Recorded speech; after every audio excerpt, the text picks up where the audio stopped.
কখনো কল্পনা করেছ যখন লঙ্কার রাজা রাবণ নিজ শক্তির অহংকারে একজন ভক্তকে তুচ্ছ মনে করে? রণভূমির মাঝখানে ভয়ঙ্কর গর্জনে রাবণ মহাবীর হনুমানকে নিজের বিশাল বাহুবন্ধনে শক্ত করে জড়িয়ে ধরল।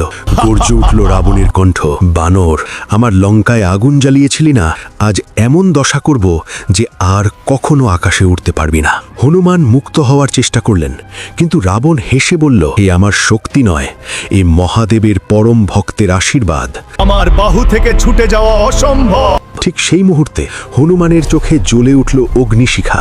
এক প্রচণ্ড লাথিতে রাবণ ছিটকে গেল বহু দূরে। হনুমান শান্ত কিন্তু দৃঢ় কণ্ঠে বললেন, এবার দেখো শ্রীরামের পরম ভক্তের শক্তি। পরক্ষণেই এক বজ্র সম ঘুষি রাবণের দেহ আকাশে উঠে ভূমিতে আছড়ে পড়ল। ধুলো ঝেড়ে উঠে দাঁড়িয়ে রাবণ বিস্ময়ে বলে উঠল, হনুমান, তুমি যদি এত শক্তিশালী হও তাহলে সেই সাধারণ বনবাসী রামের জন্য এত ভক্তি কেন? হনুমানের কণ্ঠে তখন গর্ব নয়, অপরিসীম ভক্তি। রাবণ, এ তো কেবল শ্রীরামের এক সাধারণ ভক্তের শক্তি, আমার প্রভুর শক্তি তুমি এখনো দেখোনি। এই কথা শুনেই রাবণ মায়ার আশ্রয় নিল। চারদিক অন্ধকার, রণভূমিতে হনুমান ছাড়া আর কাউকেই দেখা যায় না। হঠাৎ অদৃশ্য থেকে আবির্ভূত হয়ে রাবণ মহাদেবের চন্দ্রহাস তুলে হনুমানের ওপর আঘাত হানল। হনুমান সেই অস্ত্রকে অসম্মান করলেন না, ভক্তি ভরে গ্রহণ করলেন মহাদেবের অস্ত্র।